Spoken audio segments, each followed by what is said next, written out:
Yo, yo, yo. What's up? What's up, everybody? I want to say hi to some people in the chat. We're so excited for this Ahsoka stream, Star Wars talk show. What's up, Aiden, Average, Lord Crit, the commander himself, X-Wing, says he had the worst day ever drinking beer, watching us. So glad we could have you here, man. I know how bad days at work are. I know for sure. But the man of the hour, Obsession. How are you doing, man? Good, man. Another good day. Yeah, Nice. doing well. Ready to talk about my faves. Oh man, I'm so excited. too. I'm really excited about this. We're literally just gonna like jump in the deep end, but I'm gonna tell you guys that are all watching how this is gonna go, and then we're just gonna hit the ground running. So we're not going to do any pop-ins or anything tonight, but with the chat, we're going to be interactive. So we're going to be like discussing things with you. Essentially what we wanted for these Life and Lore series live streams is to like bring in the people we consider to be more like experts for characters. And like we thought it's perfect to start it off with Obsession and Ahsoka, because what we really want to do is dive deep into like the life and lore of one, characters we love, and two, characters we want to know more about. And just so you guys know, the whole point of these is to not position ourselves as experts, to bring people who know way more than us, because like the more we talk to people like Obsession, we're like, dude, like there's like I fall more in love with these characters. And so I'm excited for this. And this is cool. The last little thing before we get into it, we actually have a giveaway for the Ahsoka book during the stream. So we're going to have a giveaway for that. So make sure if you want to win that book. Obsession has signed copies we are not giving away. You'd have to Just pull those from his... You have to talk to him. Yeah, you'd have to get those from his cold, dead hands. Yes. But... so let's do it, man. I'm just going to start off with a question for you, and we can talk about this and just start diving deep. From what I understand, Ahsoka is one of your favorite characters. Let's just start off with why. Well, that's deep. Yes, she is one of my favorites. I would say that it's really about her journey, right? She was one of the few Padawans that never became Jedi, that learned from all the greats, right? Like you literally name a great Jedi during the time of the prequel, and then survivors from the Purge onto the sequels, if you want to go there, or wherever you want to jump. She's kind of involved, and she's been at the forefront and had the opportunity to watch everything happen and gain real perspective, where everybody else heard this or heard that, but she was in the thick of it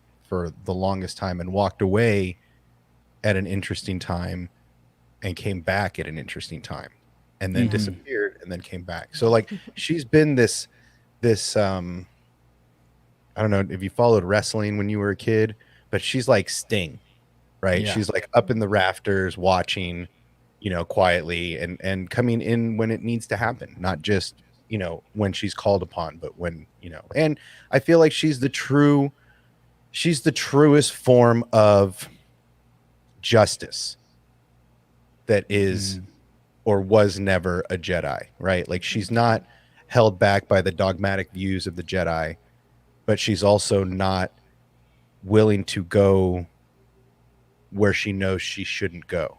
Right. Yeah. Right. She's wise beyond her years before her years. I guess that's the best way I can describe it. Yeah, and dude, there's so much, like I'm resisting like jumping the gun with so much stuff, but I think the wrestling analogy, the WWF analogy is so perfect. And I was thinking, so if she's Sting, that would make like Maul like Undertaker. Like we keep thinking that he dies, but he keeps coming back.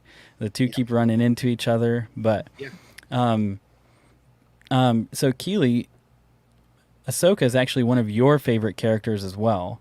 And so the same question for you. Ahsoka, I love Ahsoka, but she's not one of my favorites.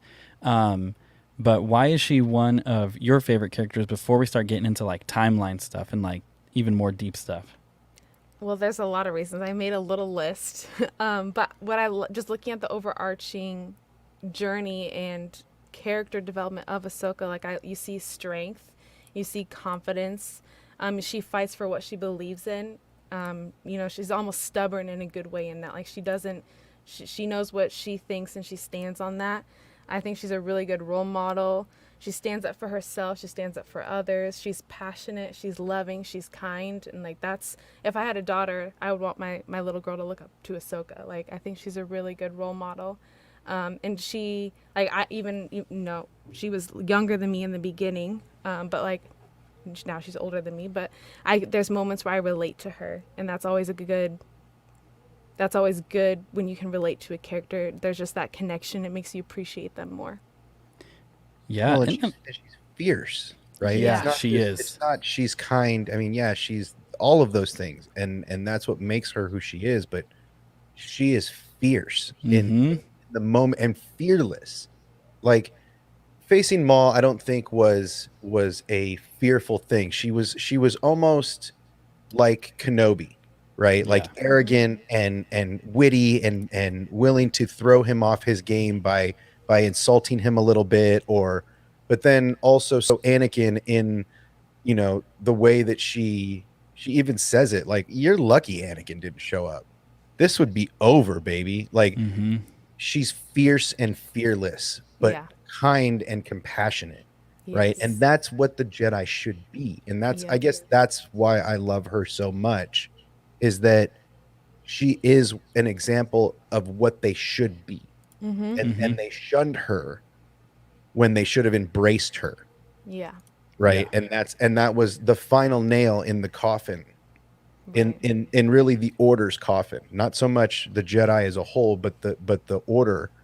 That was the final straw that took Anakin over the edge, really. To me, like losing her and them being such a part of losing her broke him and made him vulnerable. Yeah. Even when she came back, he was still vulnerable. And and the fact that they were together for and she kind of, no, this is more important. We could talk later. Like all of those little knives were or just little keys to unchaining him. Yeah. And I love we had a discussion about this on another stream. They all start to blend together. It's like whose channel was it on?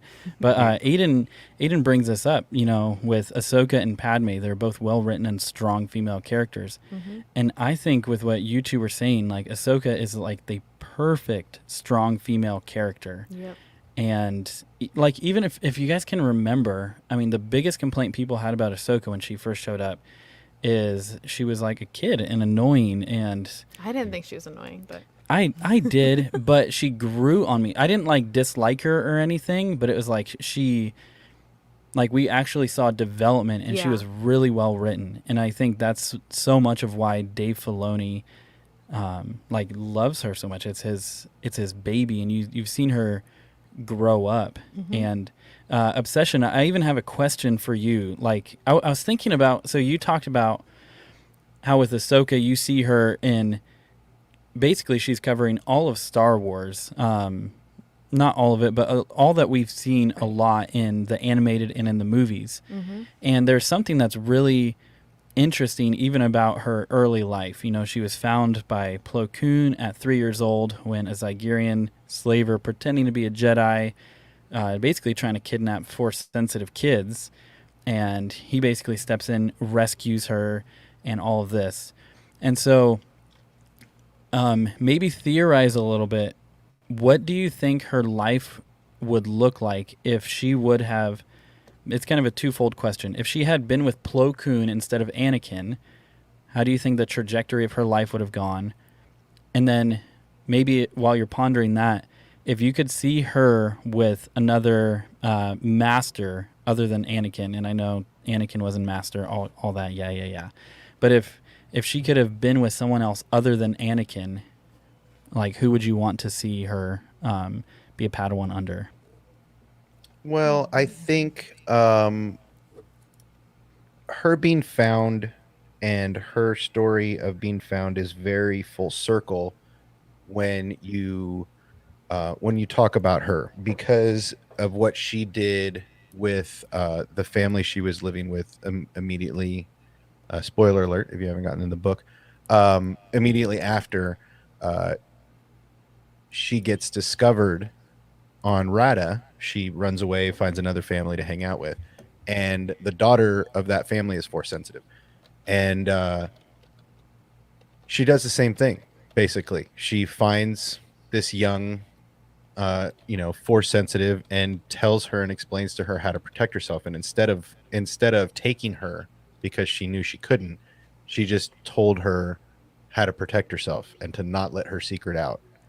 Maybe one day that little girl will get found, whatever.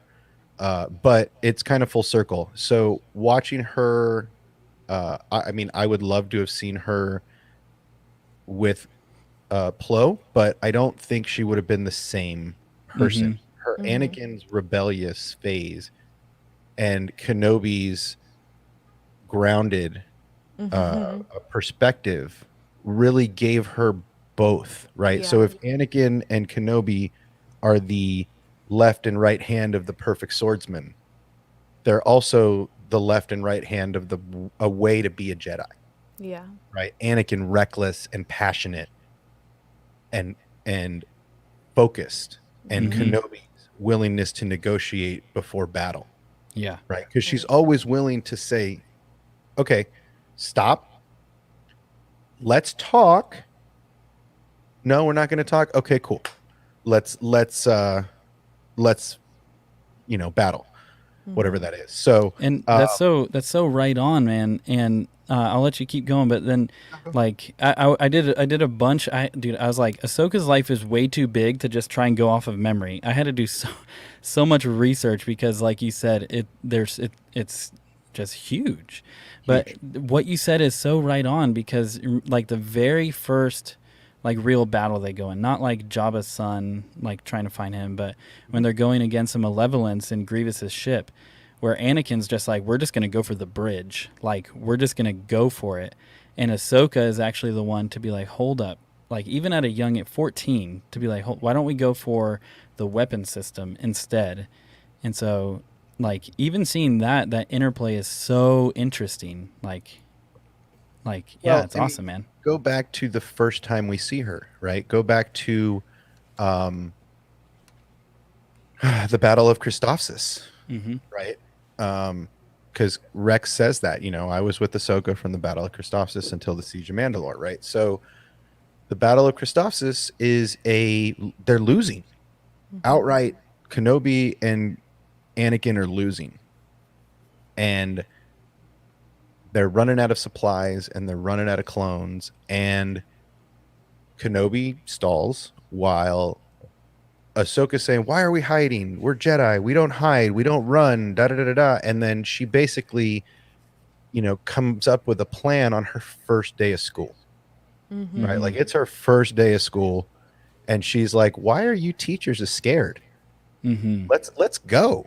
And so she convinces Anakin to come up with a plan that he ends up telling her, well, this is your plan, and basically messes up an exorbitant amount of times in that first mission, but redeems herself in a huge way. Yeah.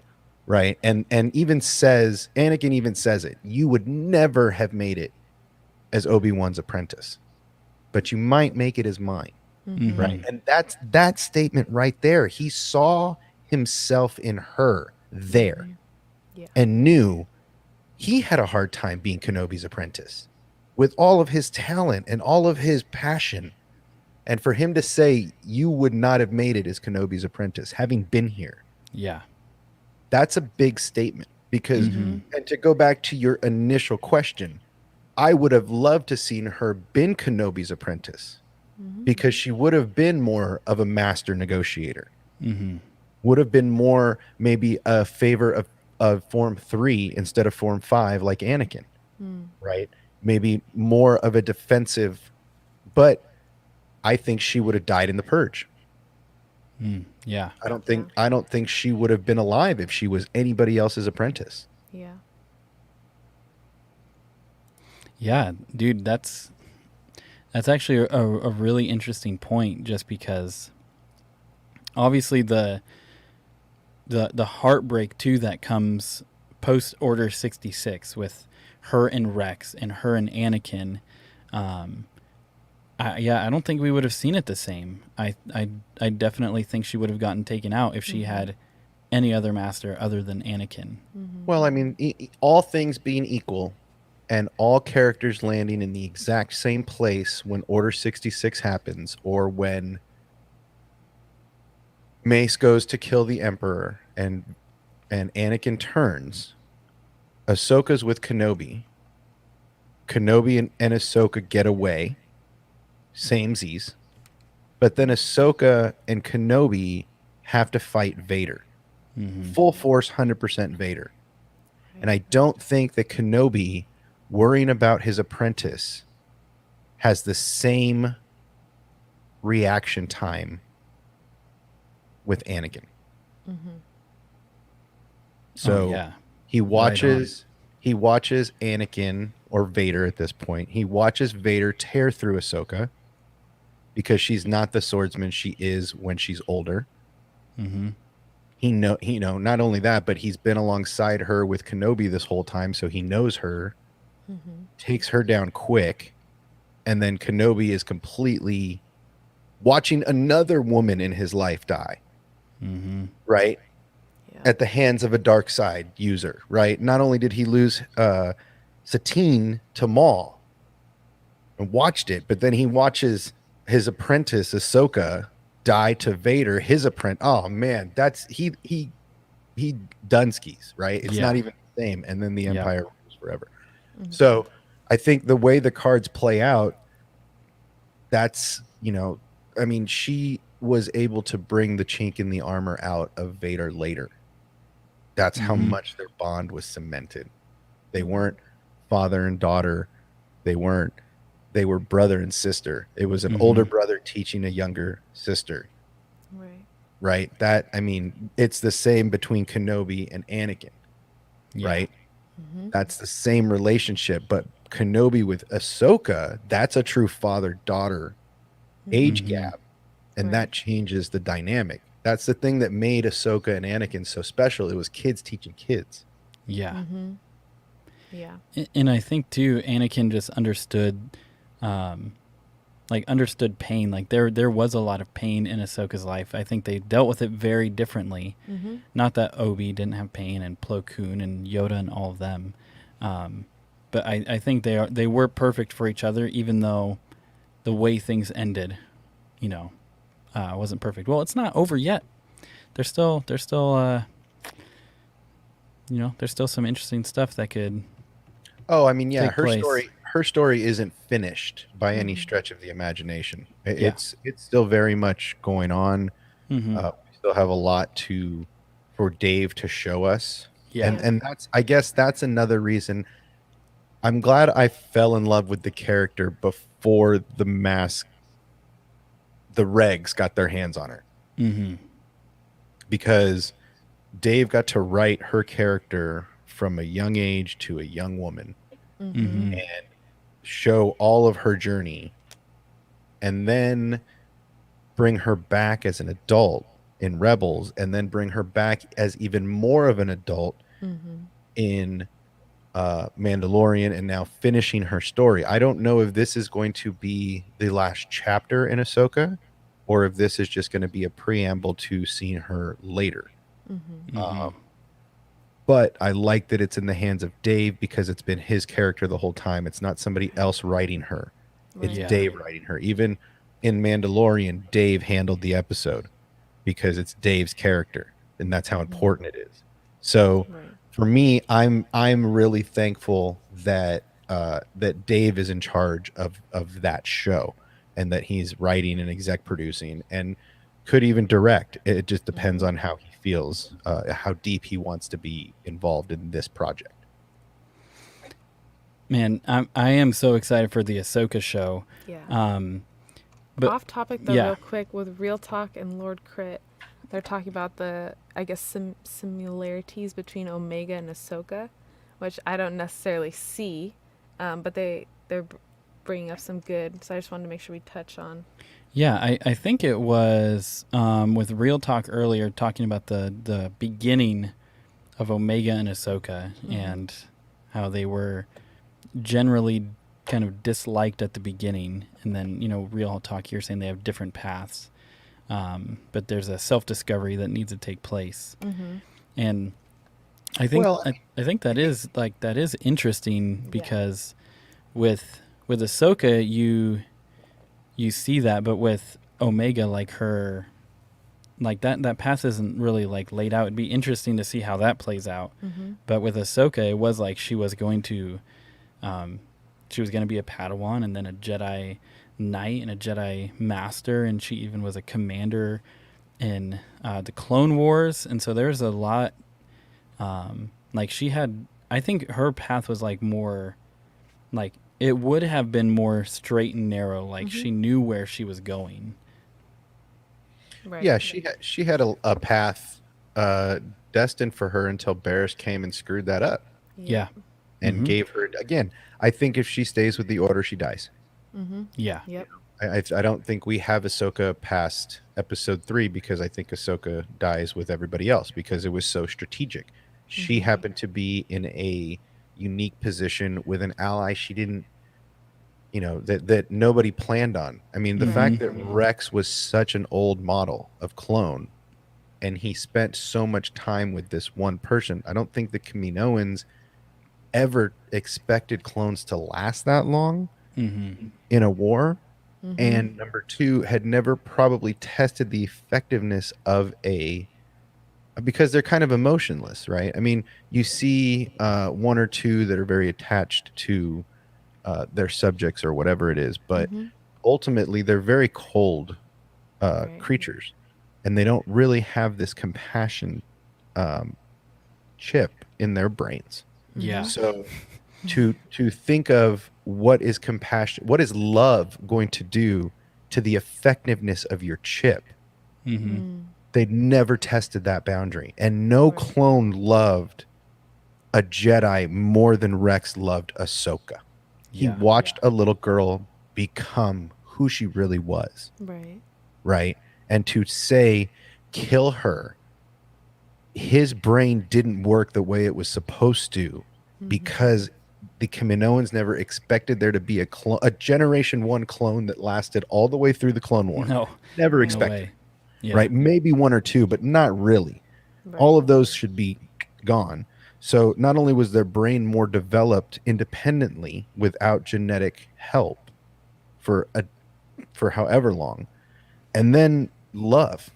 I mean, that's something I think that people don't think of when they think of the clones, and they don't think of during the Clone War, and they don't even think of Star Wars much, aside from the Luke Vader, like, oh, you're my father, you're this, that. Love transcends hate. Love transcends orders to kill. Love, I mean, across time. So why wouldn't it hold the same in a universe that's at war? Yeah. So for me, that relationship between Rex and Ahsoka is huge. And the fact that he has enough control to tell the rest of the clones, no, stand down, I'll handle this, and then gives her the recipe for resolve and repair, and then is shaking until he pulls the trigger to give her enough time to get to her. It's a real powerful moment. He's crying. There's a tear running down his face because he doesn't have control. But I don't think they really counted on that combination to unlock a momentary lapse in judgment with the chips. Right. And man, even when you're talking about that, there's so many, like it transitions perfectly into what I want to talk about next, because there's so many moments in the life of Ahsoka that everything that we've seen so far, that I would be like, this is my favorite. No, this is my favorite. And so what I wanted to do, and we could start with Keely, and then we can get the chat in as well, saying what their favorite moments are. But let's talk for just a little bit. What are our favorite moments? We don't have to say a singular one. We don't have to rank them because that would be It's too hard. that'd be way too hard. But let's do this. Favorite moment or moments in Ahsoka's life. So we started with moment, and then when we were talking, Keely was like, "Wait, I've got this one. Wait, this one. Wait, this Can't one." just do one. And so we just kind of were like, "Yeah, forget the singular." So, yeah, go ahead. Yeah, I have a list, so I don't know if I'll say them all right now. But one of my favorite Ahsoka moments is the Raxus episode where she goes to the Separatist capital, because that's one moment where I like related with her, is like really like empathizing and seeing the other side of people who think differently than you, and realizing like just because they think differently doesn't mean they're evil people. Mm-hmm. I thought that was a really powerful moment. It was mature of her to see that, and yes, that's one of my favorites because I did relate with that. I also, obviously, just because it was so cool seeing her in the Mando episode, live action for the first time. I mean, that had to be on the list. And this may be weird, but one of them is leaving the Jedi Order. Even when I was telling you about that, just that the maturity in her to know, I think the easier thing would have been for her to stay on and keep doing what she was doing. The harder thing for her was to leave Anakin, who she loved, leave, Obi-Wan, leave these relationships and go off on her own. But she knew what they were doing wasn't what she believed in, and she didn't want to fight she didn't want to fight for what they were fighting for. She saw something was wrong, and so she had the strength and the courage to separate, go off on her own and fight for what she believed in. Mm-hmm. And so I thought that was really cool. And then I'll just share one more. I think the Vader fight on Malachor, just because it's like so iconic, and it's sad and it's real because that's her master, and just seeing her fight well but like still struggle, like I don't want to hurt him either, just that tension and just that the realness of her character. Mm-hmm. So those are some of my favorites of Ahsoka. Those are great. Yeah. I'll do mine as well. And correct me if I'm wrong. It's Lux, right? That's kind of the friend you could go into, like possible love interest, right? That's his name. The Separatist. Yeah, kid. the Separatist Oh, kid, yeah. Lux.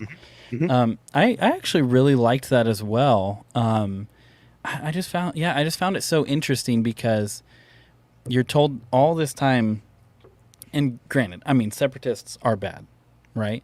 But to see it from their perspective, and to see essentially these two kids who were kind of born into conflict, and then to see them meet, and then to find out that there's like, it was just like she's in enemy territory, Mm-hmm. and it's like, you guys are the bad guys. Like no, you're the we're bad not guys. the bad guys. But then even that whole, it's not really an arc, but that whole kind of thread with then going to Mandalore, and then how like Death Watch comes in, just everything that kind of centers around that relationship was really cool.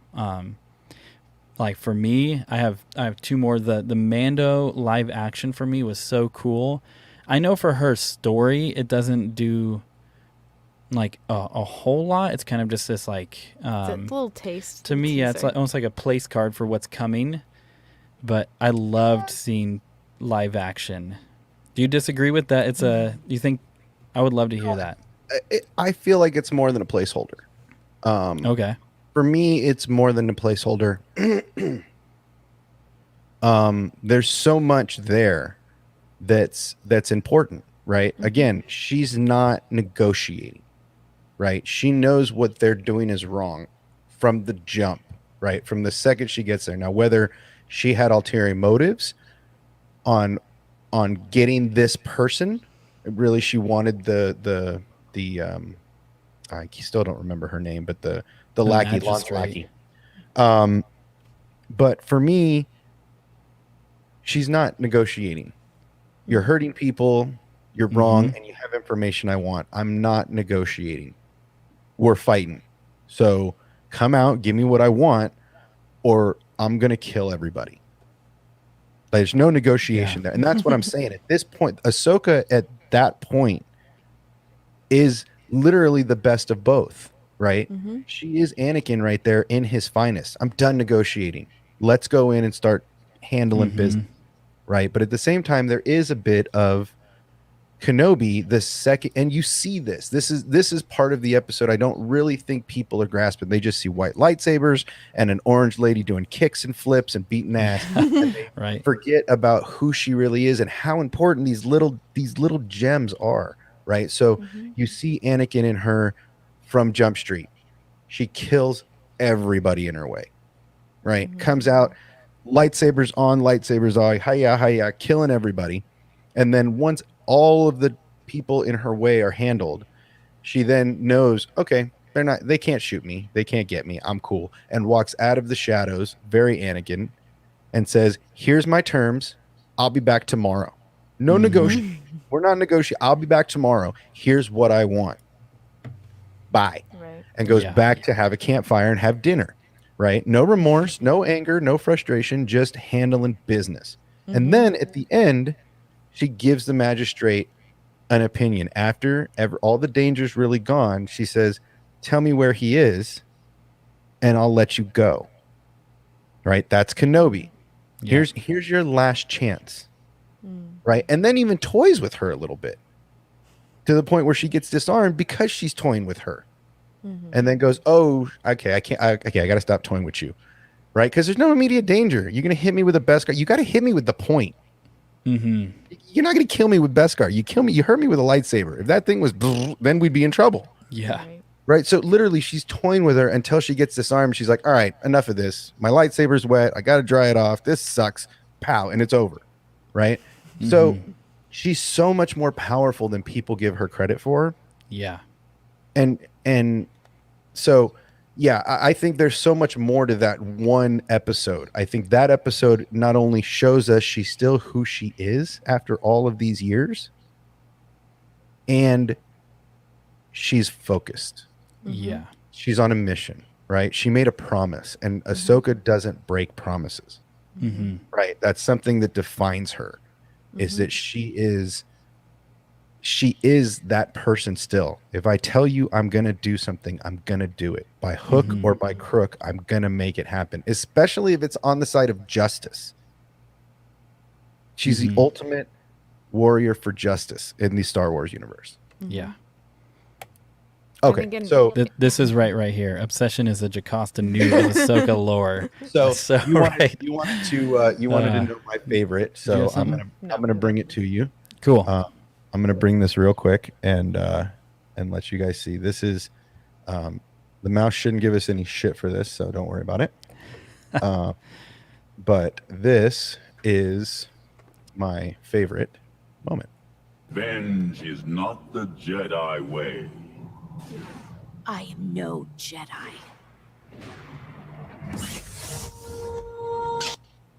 That right there. Yeah. Yep. Yeah. That's the person that right, because that's it. That to me, that is the best moment of her entire story, right? Because it defines her. Yep. Right. It's like, well, that's not the Jedi way. You don't know me.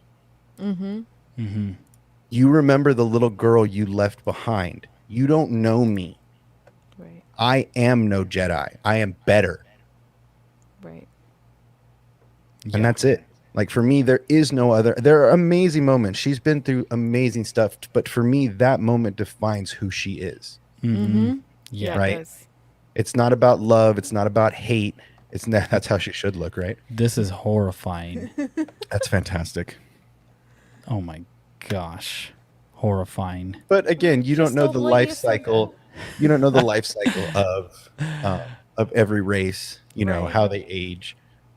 We also don't know if she did a little world between worlds traveling. There's still a lot of stuff out there about her that we don't know where she's been. So yeah, I mean, it's really, it's that for me. It's that moment. There's a lot of great moments, but for me, that moment solidifies who she is, and that moment makes me very emotional.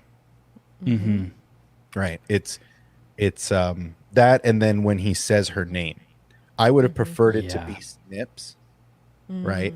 Like for me, I think that would have like I think all the Hit true real Star Wars hard. people would have been like, "Oh my god, to the heart!" Right? It was Right. already heartfelt. It was already Right. like, "Oh man, hearing So him actually." let me ask you: would you want it Snips as Anakin, or would you want it like a deep, like modulated Vader?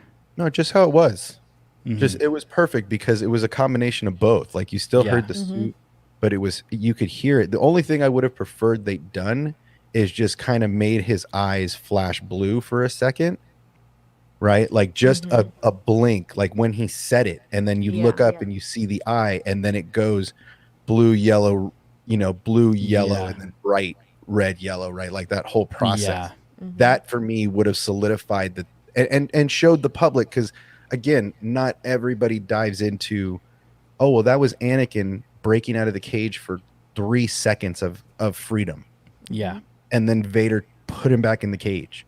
Mhm. Right? Like think about Anakin after Order 66, after going into the temple as and again, you may or may not get this reference as the man in the iron mask, Mhm. right? One locked the other in a tower in a cage and left him there to rule, right? Very much the same thing that's going on inside of Anakin, right? Vader is the ruling power, and Anakin breaks out of his cage for just milliseconds before Vader stuffs him right back in.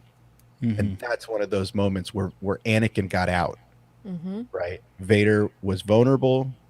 Vader got hit. Anakin got out, said her name, and then Vader was like, okay, back in your cage, slave, right? Like the whole process of that scene is so deep.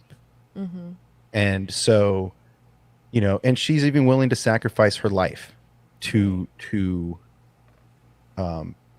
ensure that he's not alone in his cage, so to speak. Yeah. Right, because he's watching with no control, right? He's watching there's a monitor in the cage, and he just gets to watch his body be used, right? And that's kind of how I look at Anakin. Yeah. Oh yeah, man.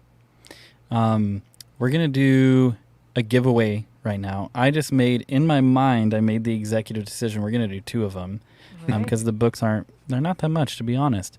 But if you guys don't know, we said it at the top of the stream. We're gonna be giving away a physical copy of Ahsoka's book, the book Ahsoka, and so we're actually gonna do that twice during the stream. So if you don't know, us and X-Wing make up the Boomer Council, and I even sent Obsession a DM today in his general chat on Discord, and then the missus is like, "That's in general," and I'm like, "Oh gosh." I don't think you meant to say I mean, it that. was nothing like bad. It was literally just what we're going to talk about.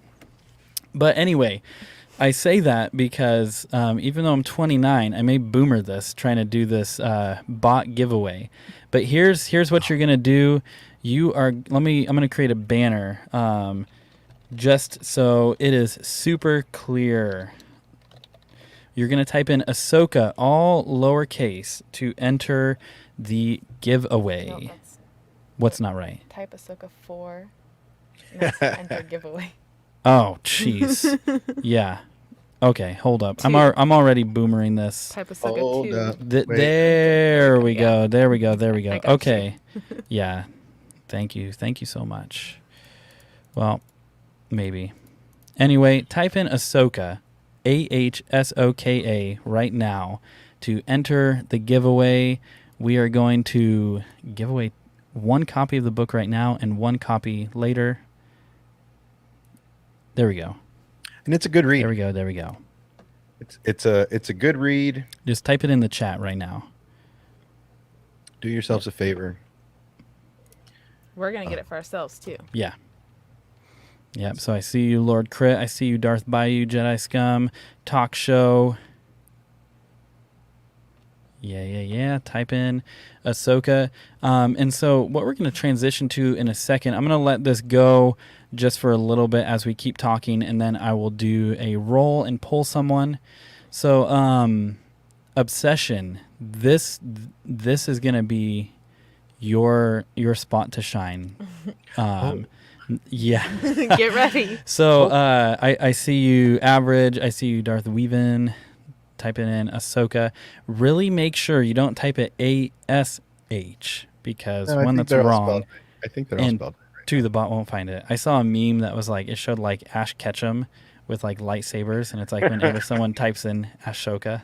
I was like, that's awesome. I see you, Aiden. But the question for you, Obsession, are what are a few things you wish more people knew about Ahsoka Tano?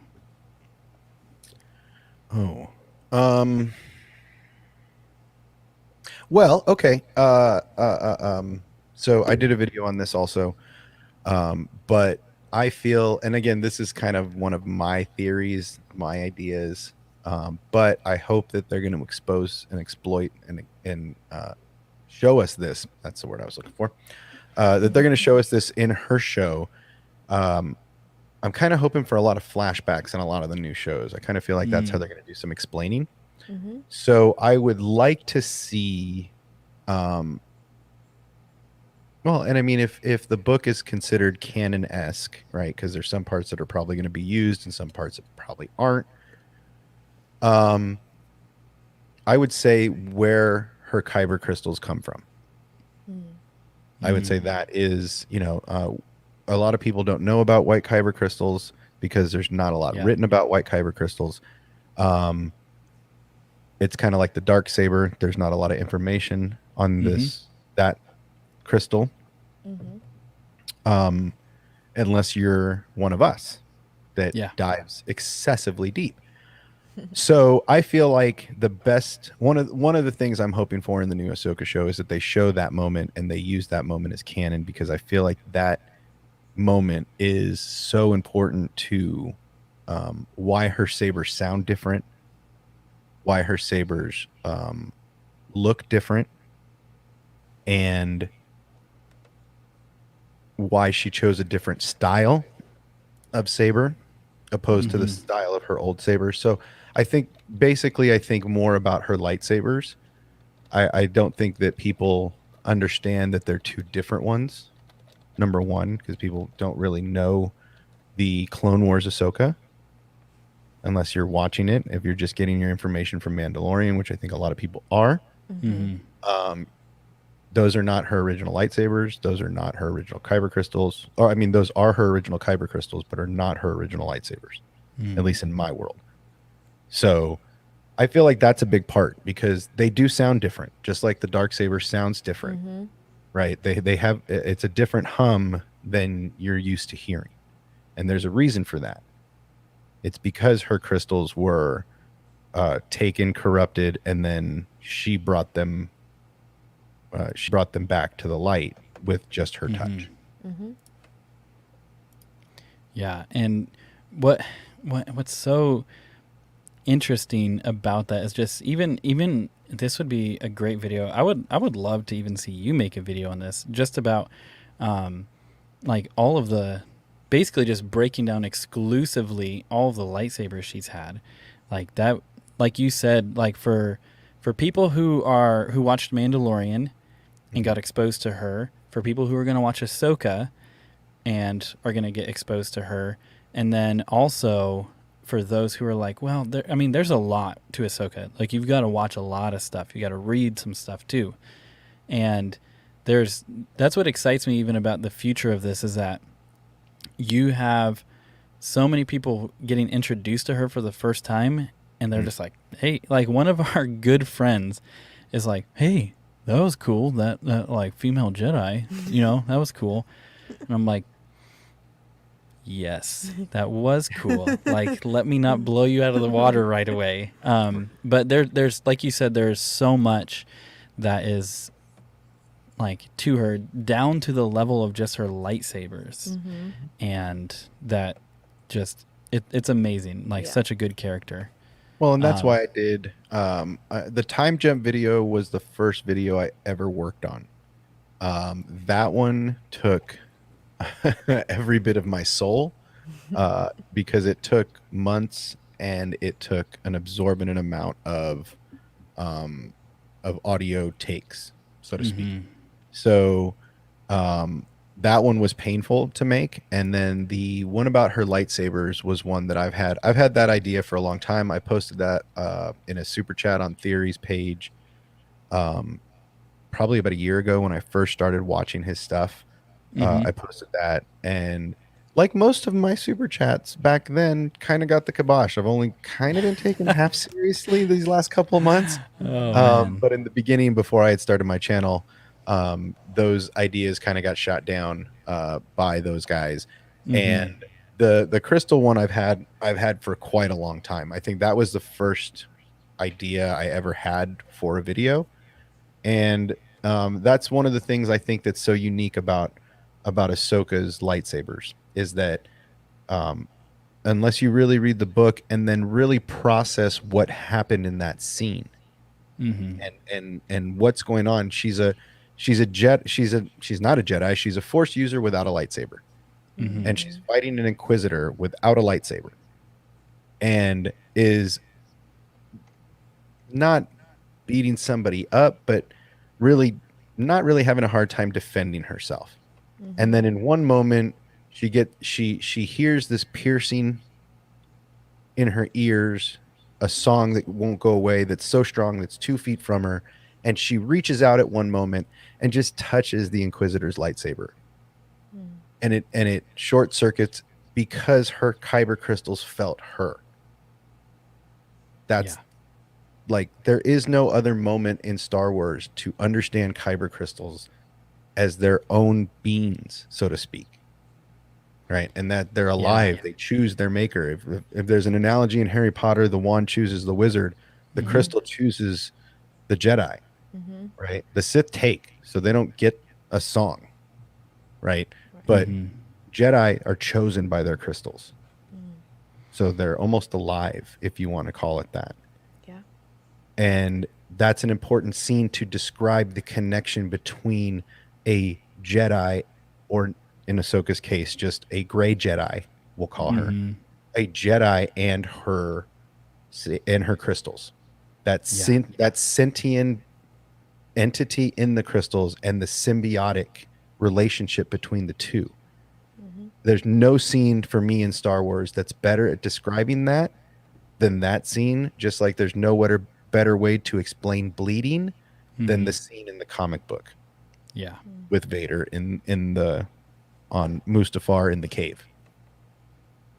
Yeah, and we're going to do the giveaway, and we're going to come right back to that because there's so much in that. Like I'm excited to touch on, but this, I mean, a lot of what you're saying too is from the book. Like we get to dive deep from this, and so I think this is a perfect time for me to hopefully not boomer this. We will see. All right, I'm looking forward to it. If this gets boomered, we're gonna blame the bot. So if chat, this gets boomered, I'm gonna make one of these for you. There we go. There we go. All right, let's see this. Oh, all right. So Darth Revan, you are the winner, my friend. I think this is the one. Even if you weren't entering it, you typed in Ahsoka is such a cool character.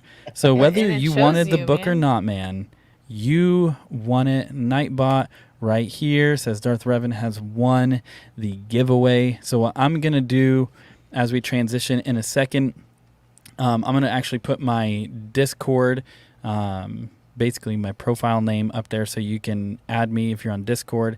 If not, in our About section, we actually have an email that you can contact us. We're going to figure out where we can send this to so you can get it. And yeah, let's all give it congratulations. Yay. Congratulations. Oh yes, man. And we have another one that we're giving away. So make sure if you're here and you really want this book, don't just peace out right now. We've got another one. Because at the end of the day, we just want people people that like Ahsoka or are interested to just be able to dive deeper, man. That's what all of this is about. It's not to focus on all of the drama in Star Wars, to just like, let's just get back to the love of Star Wars. And man, there is so much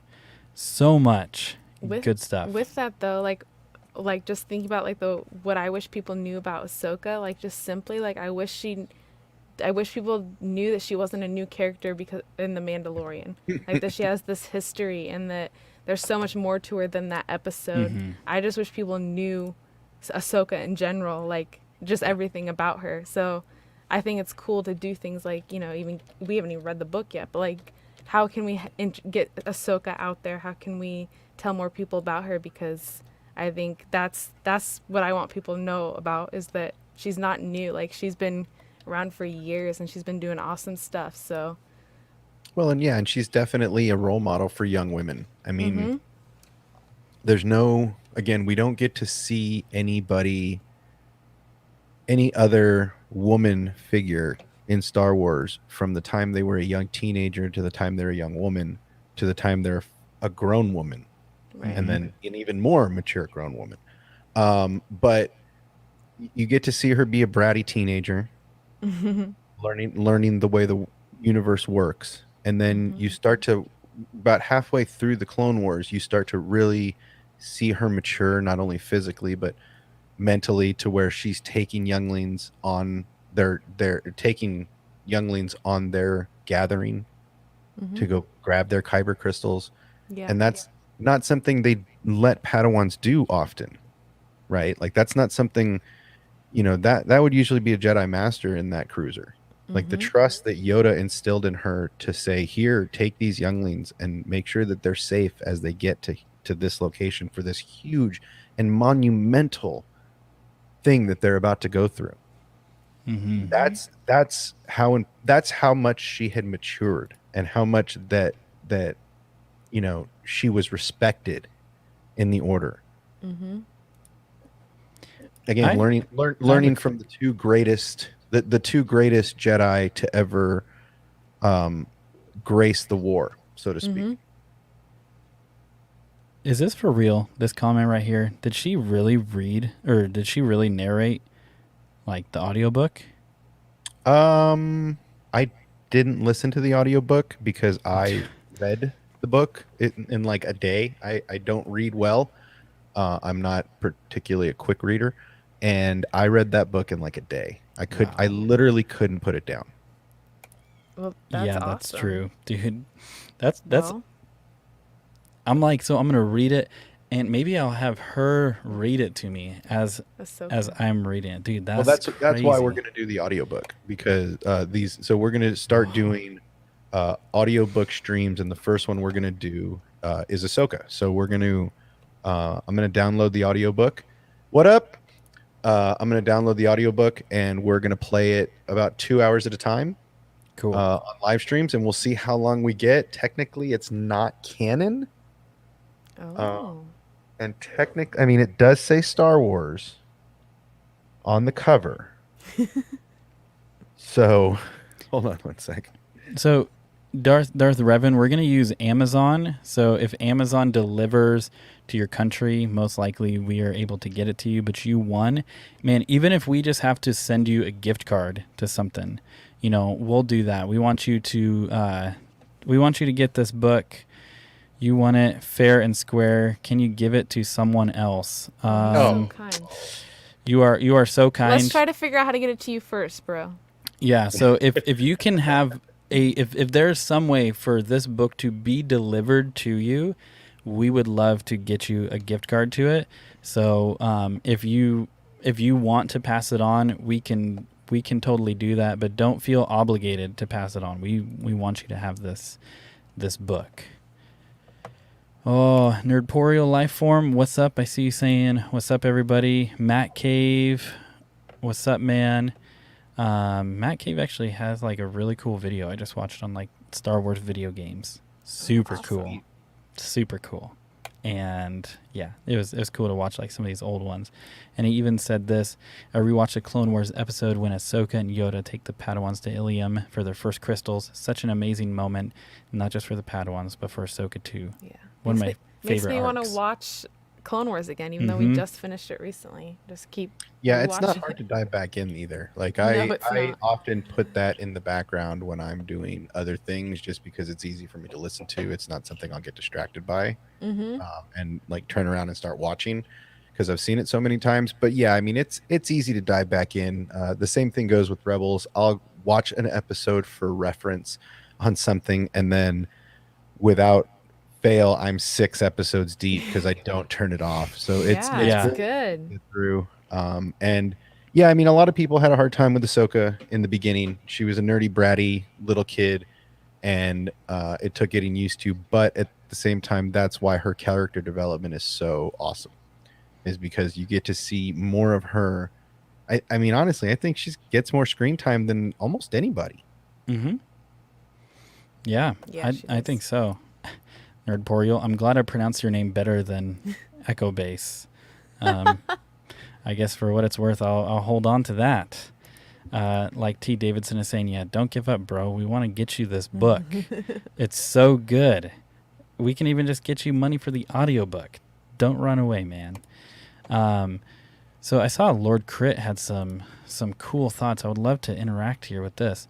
There's kind of a two-part, but I always felt that Ahsoka was one of the first people to realize the Order wasn't going down the right path. The final arcs of the Clone Wars really showed how slowly the Order was falling apart.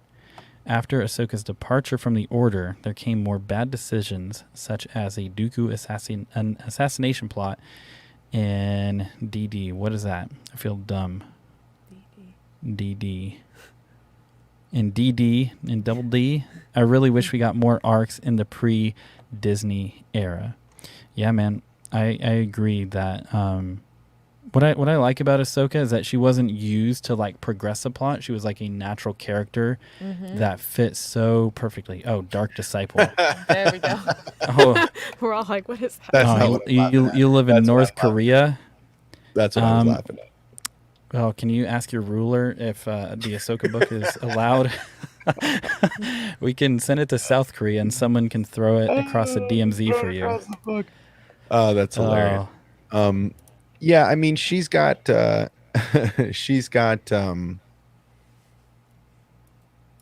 here you go. Just watch my stream when I do it and you'll be able to listen to it. Yeah. But yeah, I mean, I think she's got a unique perspective. I don't know that she saw the fall of the Order as early as everybody else, just because she was locked in until the bombing. You know, she was on the side of the Order, and yeah, she saw some holes here and there, but really it was more at the way that Anakin would get treated, or you know, they weren't doing what they said they were going to do, but also the argument that Barris had that they weren't what they were once or claiming to be, however you want to slice that. But it's she definitely, after the bombing, even during her exile before she left, when she was running away and teamed up with Assad, I think that she was locked in. She was 100% Jedi Order through and through until they lost faith in her. Mm-hmm. And for those of you who hear our baby, he's on the other side of our entire place. And well, like we were talking before stream, and Obsession was like, you guys have the best background music. You got your cats, got your babies, but it's a real life baby. Yeah. You know, we got someone watching this illegally from North Korea. We got babies crying. We're giving away books. Bro, this is how we do it. So in a moment, we're going to do another giveaway. And Darth Revan, if you really don't want it, I mean, we want you to have it. The three of us really, really want you to have this. But if you absolutely don't want it, I'll let you re-gift it, and we'll take care of that here. But in the meantime, before our next giveaway, I think this is interesting, and it ties into one of my favorite Clone War arcs. So Ahsoka Tano is a White Knight to Anakin's Dark Knight. Obviously, we have a Batman reference, like Aiden is bringing up. But one of my favorite arcs is the Mortis arc. And, I mean, just in all Clone Wars, not just for Ahsoka. But I would love to hear, Obsession, you talk a little more about this, because this is something that is a little murky for us. But obviously, we have the father who is really the balance of the force, and then we have the son who would represent the dark side, and then we have the daughter who's the light. And there's this whole interplay and relationship with Ahsoka and the daughter. And then correct me if I'm wrong, the daughter essentially becomes like the Mortis Owl. I know that there's a name that's like following her around Morai. World Between Worlds. That's Morai. There we go. So that is something that has always kind of eluded me. It has been a little mysterious, a little confusing.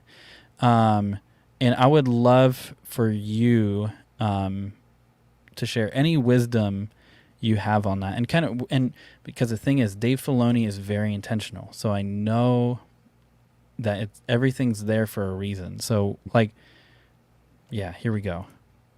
Well, Owl, okay, so the Mortis timeline is very important in just that it is, it is really the moment where Ahsoka becomes a true light force user, basically, where she becomes what I believe is the like Aiden said, or was it Aiden? Yeah, Yeah. like Aiden said, she she's the white knight to Anakin's dark knight. In this moment, it becomes more true. Now, had Anakin done his job and what he was made for by the Force, he would have stayed, and the brother and sister would have been under his control, and that's why he was born, was to bring balance there. It's said by the father at the end, because the daughter is dead and she gave her life for Ahsoka, that she is that the universe will be dark, and that's why Palpatine has such an opportunity to take over, is because there's also that element that that the forces that the universe is dark because of what happened with those two characters. So the daughter gives her life after the brother poisons Ahsoka, basically. So the brother basically poisons Ahsoka, and she's going to die unless the sister the daughter gives her life for her and basically transfers her force essence or her life essence into Ahsoka. Now, Morai was always there with the daughter.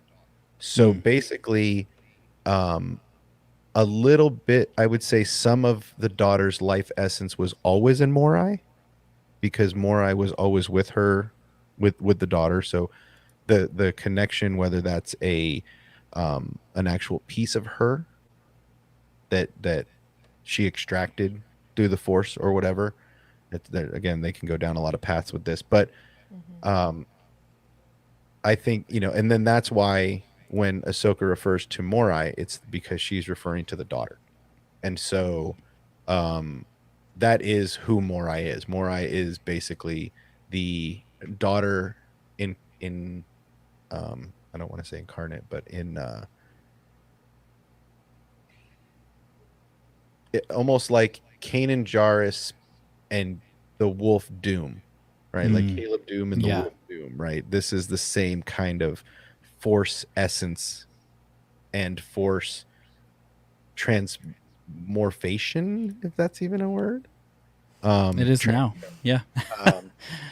A force transformation, a force deity, a force, I can't even think of the right word, but basically that's a representation of the sister, and that's why she's always around Ahsoka, is because she appears almost as a prelude to Ahsoka. You always see Morai before you see Ahsoka, right? Like, Ahsoka's around because Morai's around. Like, Ezra even says it. Like, oh, what are you doing here? And then boom, Ahsoka's right behind her.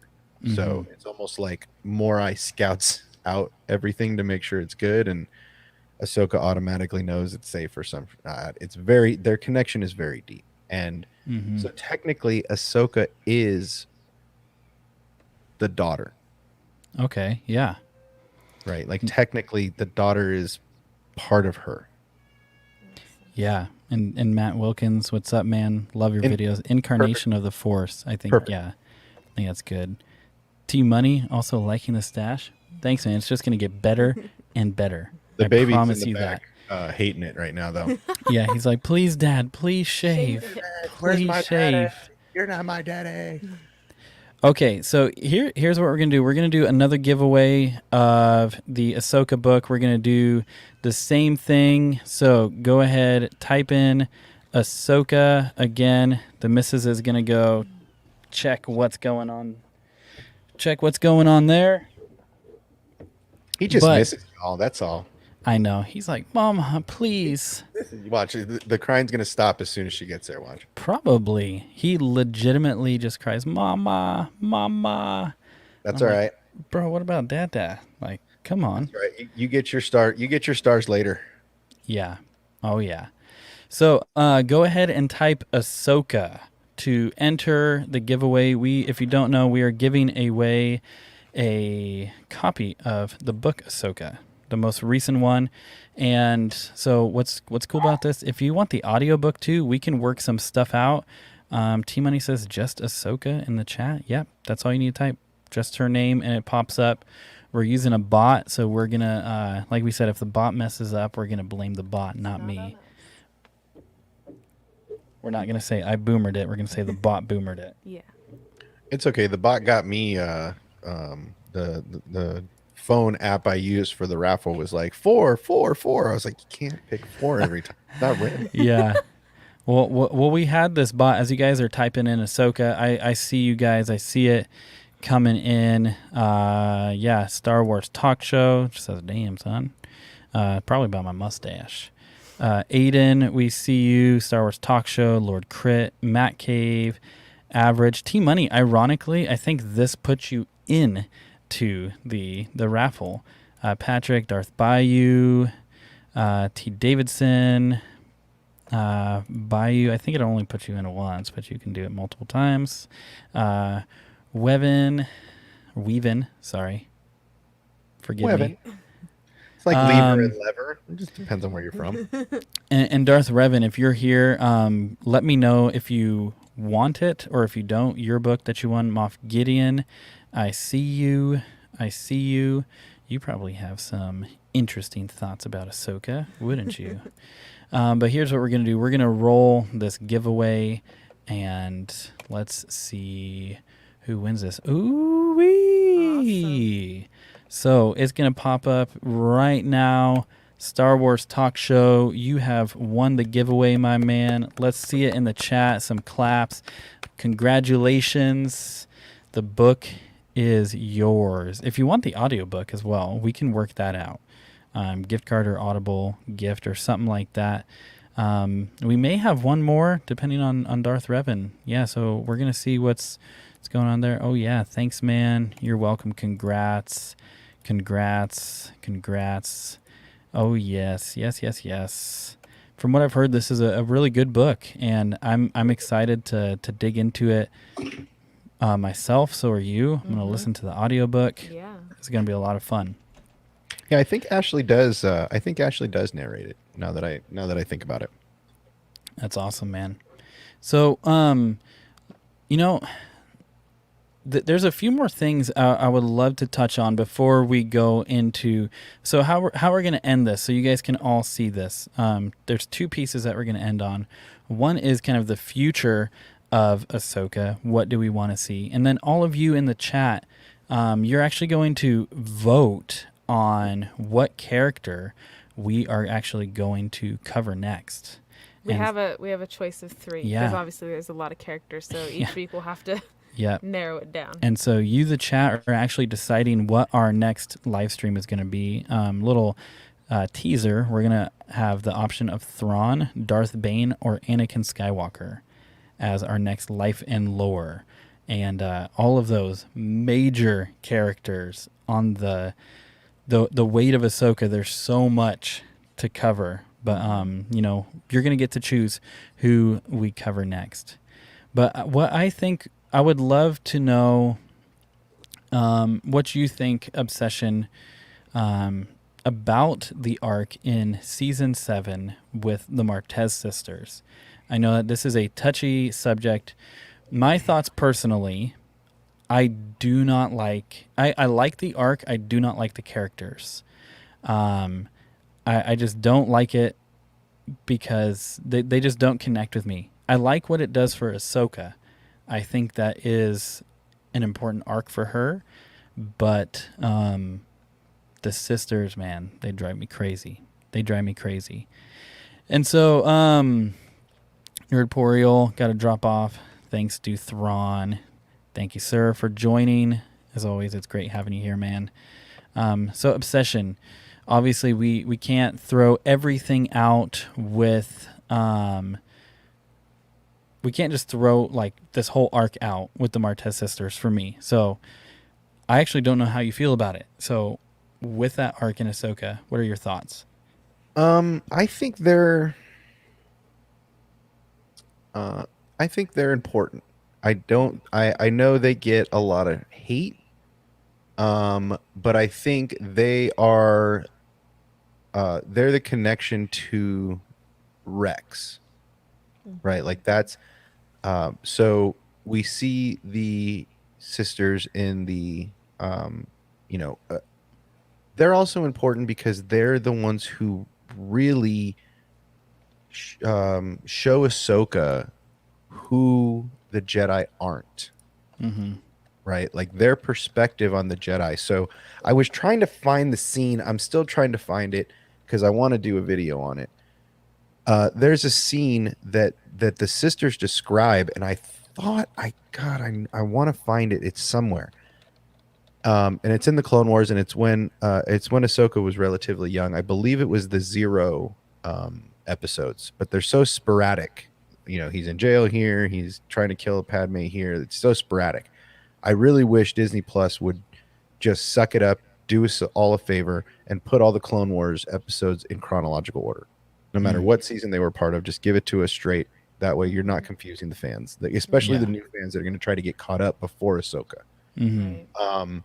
So Disney Mouse, if you're listening, because there's always one of your guys listening. You're always lurking. Do a Star Wars stream that's live. Mouse, do us a favor. Put them on Disney Plus in chronological order. Give us another little box with the menu to just shove them in chronological order. Don't even put season numbers on them. Just put episode numbers. There's my pitch to Disney Plus. Hire this man. Hire this man. Fans. Don't help me because I can get online and look at it and watch it in my own order. Help the new fans because they have no goddamn idea what they're doing. That's my audiobook. Yes, there is. But Ahsoka, the sisters are important because they showed Ahsoka, as much as everybody hates that arc. It is so important to who Ahsoka is and who she becomes from that point forward. She leaves the Order with no idea how to live. Every meal she's ever had has been catered. Every place she went, she had a place to sleep that was somewhat safe. She had her lightsabers that were her life, and those are gone. Mm-hmm. So she falls into a world that she doesn't know. She meets these two sisters that she can kind of connect with and that are kind of her age that have no idea she's a Jedi. Mm-hmm.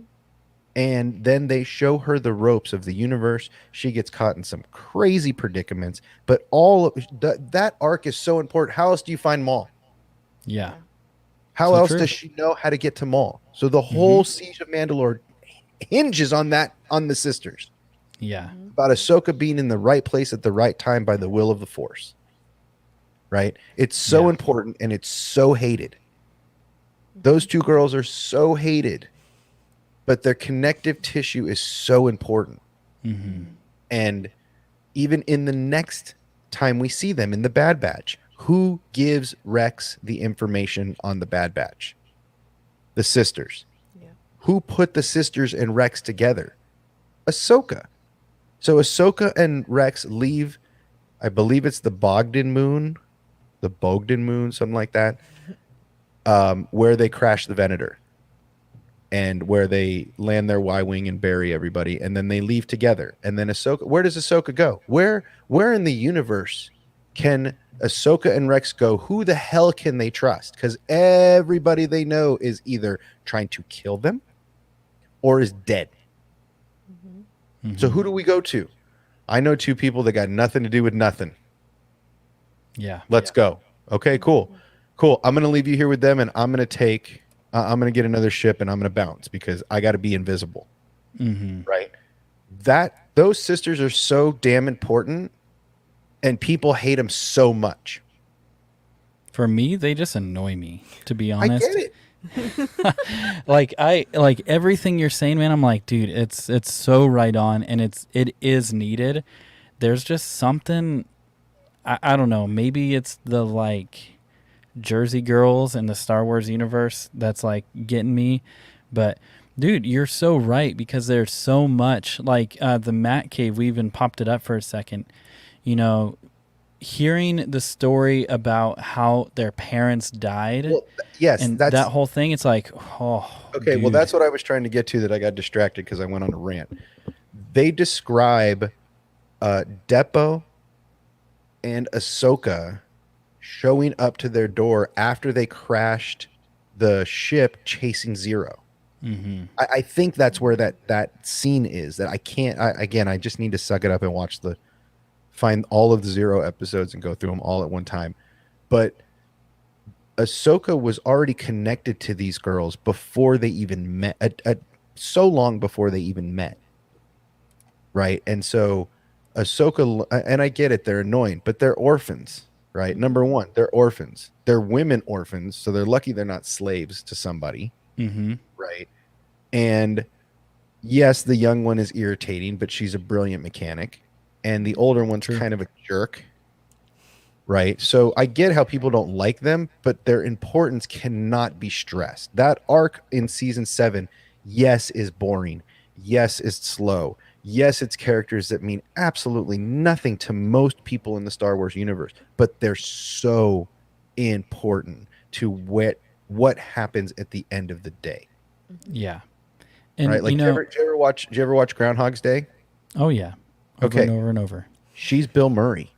Everything she does and everybody she touches is so important. And those girls are like, they're so important because they put people in just the right places to accomplish the mission. Yeah. Well, you didn't make me like the sisters more, but you did make me appreciate the arc more. At least respect them. You don't got to like them. But that's fair. They are really important to, how does Ahsoka reconnect and become Fulcrum? Well, the sisters are probably a big part of the rebellion at some point, right? Rex is their confidant of Rex. Rex is a huge part of the start of the rebellion. They're such an important piece of the puzzle. So how does Ahsoka reconnect with the rebellion later? Because the girls probably have a way to get a hold of her and vice versa. I mean, she can sneak into Bail's quarters and get any information she wants. She's slick like that. She knows all of Anakin's tricks. She knows all of Hondo's tricks, all of those smuggling tricks. I mean, she's literally an encyclopedia of the entire duration of Star Wars that we are a part of. I mean, basically, she comes into play right after episode 2. Right? So literally, there's only Anakin's journey with Kenobi is the only thing that precedes her.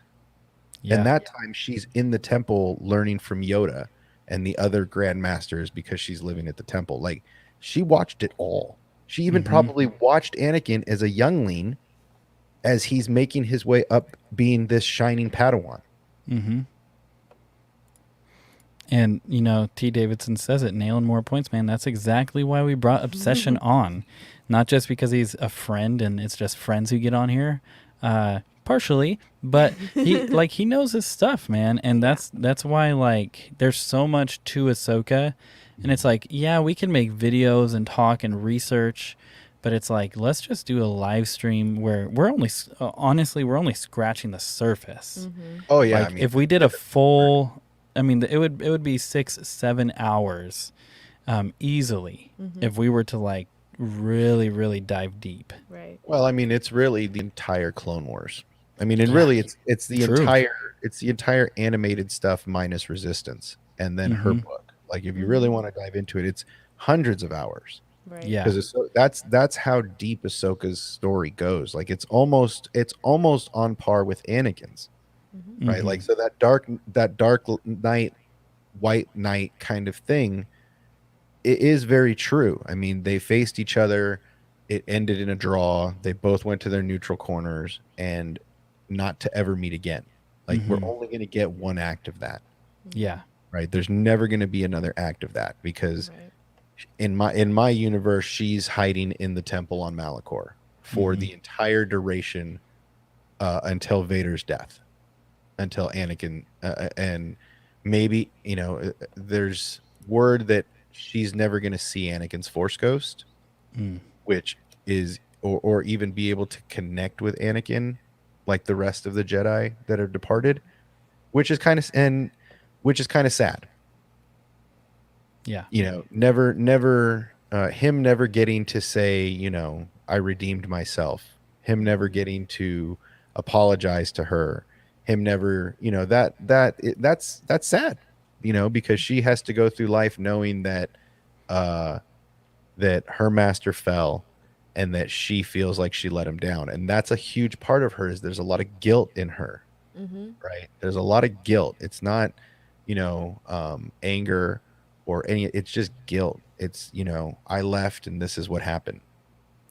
I feel responsible for his, part of his turn, when it really had nothing to do with her. It had everything to do with the council. Yeah. Yeah.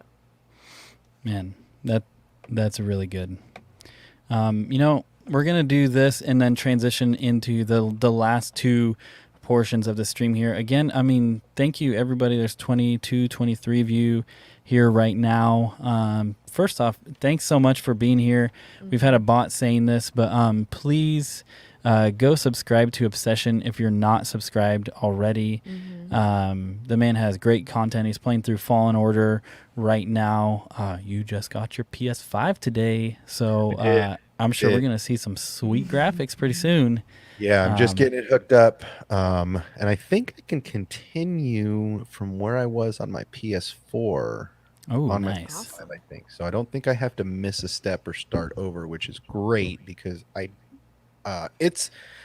don't see how some people play it on Jedi Master. That shit's hard.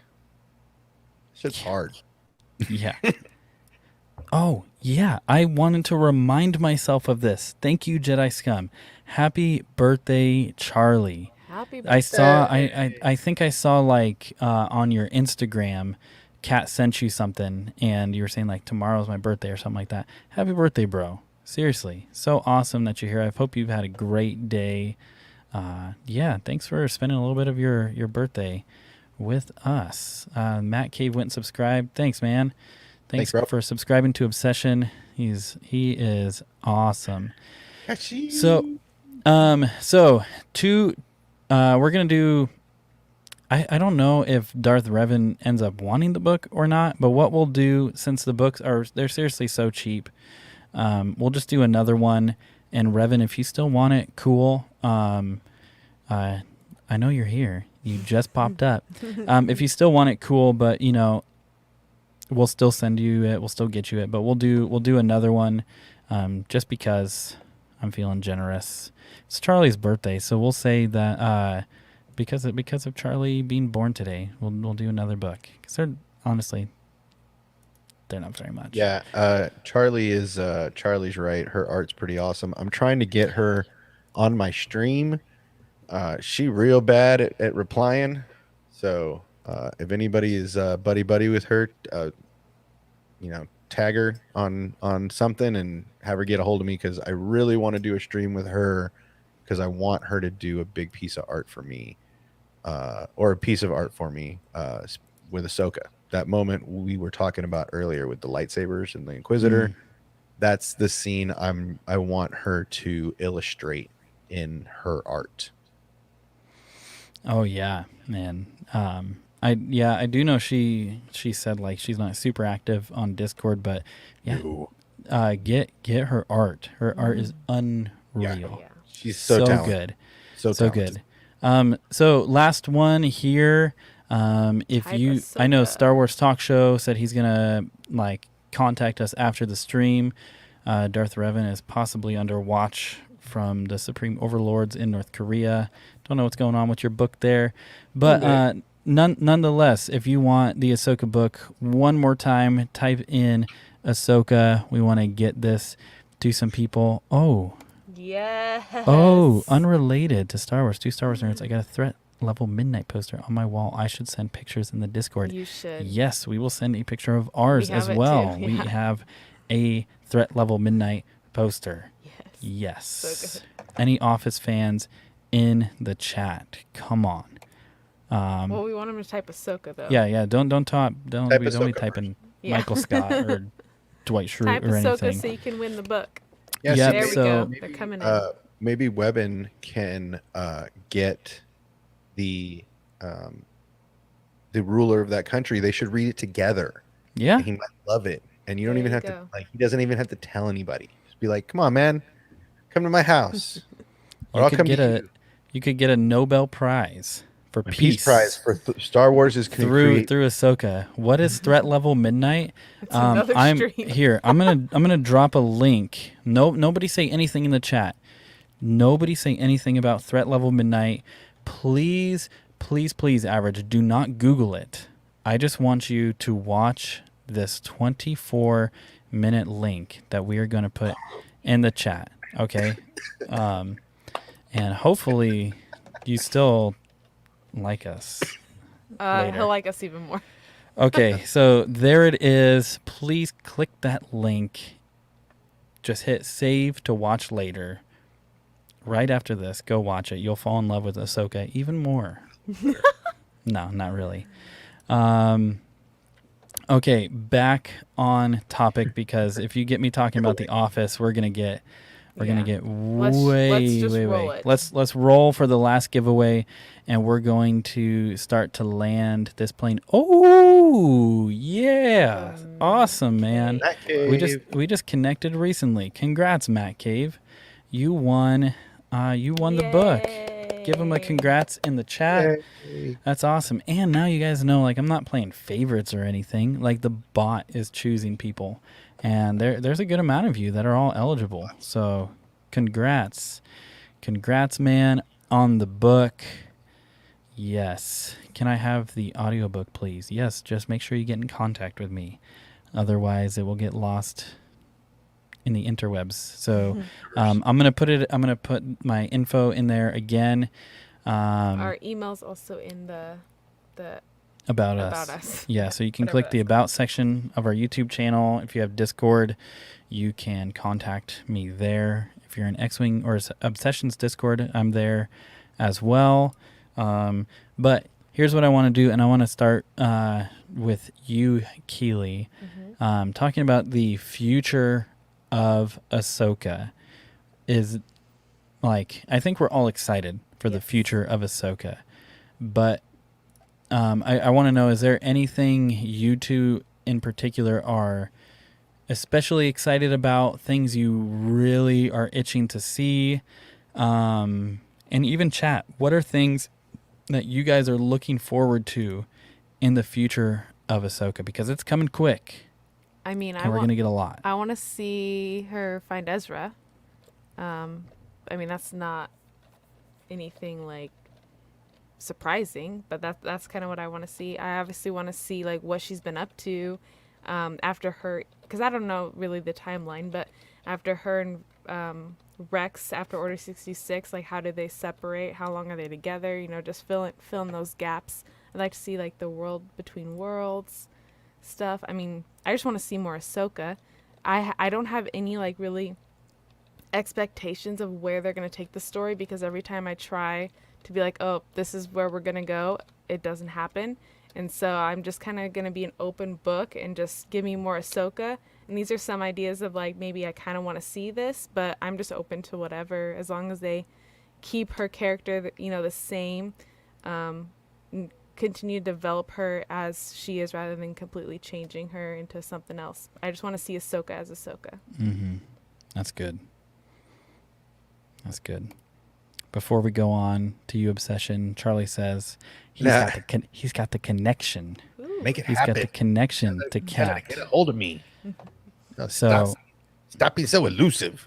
So we have some like T. Davidson saying, lost in between worlds, world in between worlds. Matt Cave is a hope that she finds a new home within Luke's new Jedi Order. Ooh, interesting. Average, I want her to find Luke, and he tells her about Anakin. Oh yeah, there's got to be. I feel something to that caliber coming. I don't know if it's with Luke necessarily, but there's I just feel it coming to that. I'm for that. We need a hallway scene of Ahsoka just taking down stormtroopers, saving some Jedi younglings. Yes, we got Ahsoka will rewrite history in Star Wars. Yeah, I think so. I think there's going to be some big things in that show. Yeah, I want to see more stories of her told in animation. I think certain stories can only be told that way. That'd be cool. I know Visions is not supposed to be a something that affects canon, but it'd be cool to see an Ahsoka story in like an anime style. I think that would be really cool. Even one that we've seen before, maybe just from a different, maybe like one that we've seen from another perspective, but from hers in an anime style. That could be pretty cool. Did you see this? What if the Martez sisters appear in live action? That could happen. It could happen. That could very well. It could. Happen. There needs to be a crew. I don't hate them. They just annoy me. Yeah, there needs to be a crew. It's not just going to be the Sabine and Ahsoka show. Mm-hmm. You know what I mean? There has to be more character and characters that we've seen make it a little easier to bridge that gap. Having the sisters pilot the ship. Peace out, Revan. Having the sisters pilot the ship and be their captain and gunner is not necessarily a bad way to use them in live action. Mm-hmm. So I seeing them wouldn't surprise me at some point, because like I said, I feel like we were talking we want we're gonna see Ahsoka and again, this is just in my head, and I hope Dave is sending me all of this telepathically, but in my mind, the scene we saw in Mandalorian is just before the scene we see at the end of Rebels. So the staff that she gives Sabine at the end of Rebels is a staff that she acquired from the Magistrate's quarters after she defeated her, and they were looting her quarters. And that the reason that she Din Djarin got the one that she gave him that one, and the reason the Magistrate was using that Beskar staff is because it was a like a warrior staff, but I think she had a couple of Beskar staffs in her quarters. Live action Anakin and Ahsoka reunion, like a Force Ghost one. That'd be kind of cool. Oh yeah, Fulcrum is like me. What was that, yesterday with Slave One? That's like Fulcrum right now. That was bro. great. I started. My button Popping got off. pushed. I had to do a stream in the morning to get it out. Otherwise, it was going to wreck my day. Mm-hmm. Yeah, But I mean, Force Ghost Anakin would be cool, especially in the Mandalorian timeline, which is where I think we are. I think it was said that he never really learned, or they couldn't commune for some reason. I don't know why. But I mean, even hearing them have a meditation moment, would be really cool. Or, if she is, because I think that there is an entrance to the world between worlds on Malachor. I think that there is a aside from the one that Ezra opened, but I think that there is the reason that he could open one there specifically is because there is an entrance on Malachor. You know, a thought just came to me with all this Rosario and Hayden talk. You know, I will. We can touch on this for a minute or so, and then we'll go into the vote for our next stream. But I'm thinking, what if we had, like, Ahsoka in this meditative state, thinking about time she spent with Anakin, and you get some like live action of stuff we've already seen, and a lot of not necessarily the fighting, but of the relationship that they had with each other. And what if she like comes out of meditating or comes out of this thought process or whatever, and like Force Ghost Anakin is like there waiting for her, and there's So this like almost like it was on Mortis with Qui-Gon. yeah, like that, and just like yeah, just this way to just kind of like bridge this gap, and to see like, I mean, even if it was like you were right, you know, and it's They need that. yeah, I would They love need to see some sort of. and man, I just feel it. I feel it coming. I mean, not necessarily exactly what I said, but there's Also, got to be something. I think part of her story is her tortured soul, Mm-hmm. right? Like I feel like for me, that's a big part of who she is, right? Is she's a bit of a tortured soul, Mm-hmm. and there's a lot of guilt that lives in those in that soul. So, although I think a lot of people would like to see it, I personally don't want to see that. Mm-hmm. I don't want to see that. I don't want to see that. I think the fact that she, you know, cut herself off from the Force, and I don't know if I can get behind that. I don't really want to see them Force Ghost Anakin. Uh, at least Do you want a connection between Ahsoka and Anakin at all in the Ahsoka show? no, because I think that chapter is past, right? Okay. I think that's for me, that I think that's part of it, is that I think that chapter's past. I think the Skywalker chapter is over at this point, at least, you know, aside from the sequels, all sequels aside, and we're living in the current Mandalorian timeline.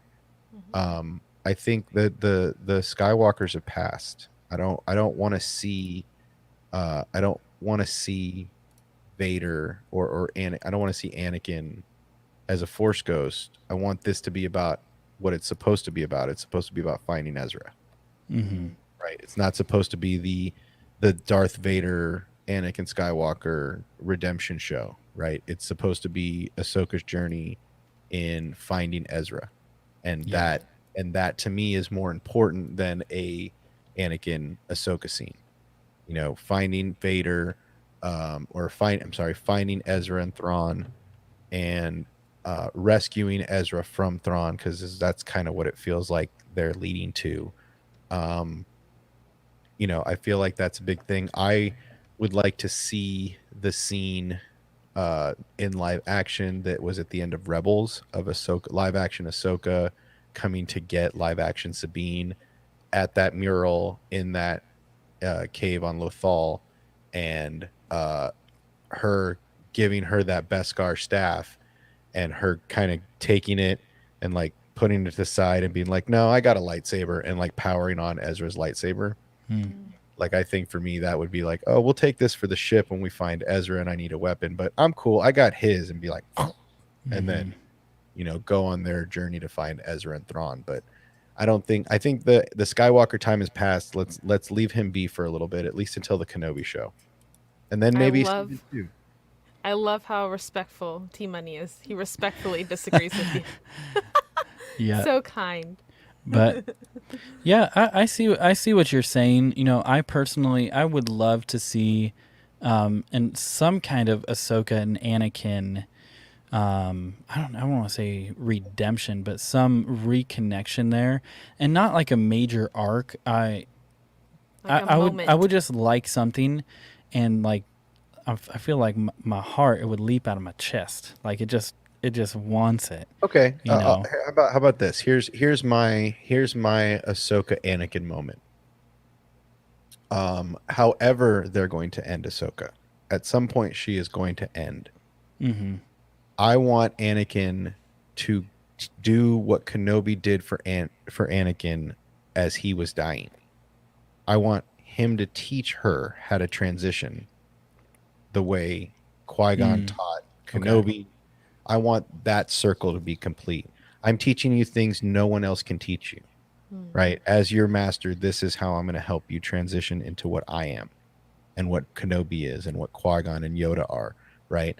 I think that for me would be whether she's old lady Ahsoka on her deathbed at the beginning of the show and everything is a flashback, which would be awesome for me. I could totally get behind that, because then in the last scene of the show, we could see Force Ghost Anakin show up on her last moments and say, "Hey, Snips, I'm here to give you one last lesson." And that would hit me harder than anything they could do.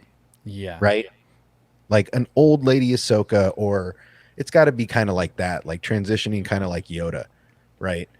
When all the chips are down and pieces through the galaxy and she feels like she can finally rest. Her last moment, she gets oh man, yeah. She gets brought into the cosmic force by her master that got rescued. Yeah. That's way more impactful than one Force Ghost moment in a show. True. What if it's like an like a cut version of Ahsoka, like end of her life, like you were saying, just like doing her own thing, and like that would actually be really cool.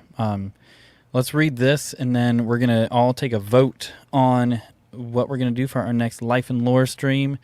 Vader's Lair, what's up, Sheev? Says, I had an unfinished fan film on Ahsoka versus Starkiller, and she needs to get Anakin from the World Between Worlds. It's unfinished for a reason, but I think it's a dope idea. That'd be a cool fan film. I hope you, dude, see that through and finish it. Yes. Even if it's like 5 years, bro. I would love to see that. Arrow Mall. I'm finally here, guys. Sorry for being late. You never have to apologize, bro. You're just no longer Donut King or whatever they called you. Right? This was today your last day, Donut King? Did anybody ever call him Donut King? Just made that up. I was like, I don't think anybody ever called him Donut King. That's awesome. No, but it's so good to have you. So here's what we're gonna do. First off, Obsession, thank you so much, man, for being here, dude. This was like Donut Lord. Yes. But seriously, man, this has been so great. Talking about Ahsoka, and I think seriously no better person to help us kick off this series than you, because really what we want to do is just spend a lot of time just examining, loving, theorizing, getting sweaty about these characters, and just so great. But chat, let us know. I will say one thing before you vote. So the goal, we want to do all three of these. So it's not like we will do them all. So it's not which one are we going to do, it's which one are we going to do next. So who would you guys like to see first? Thrawn, Darth Bane, or Anakin? Yep. And so even now in the chat, let us know the Donut King himself. Last day, I'm no longer the Donut Lord. But yeah, like Keely said, we are going to do all of these. And we actually have some people already lined up for this. Well, if you don't bring X-Wing on for Thrawn, he's gonna throw a huge temper tantrum.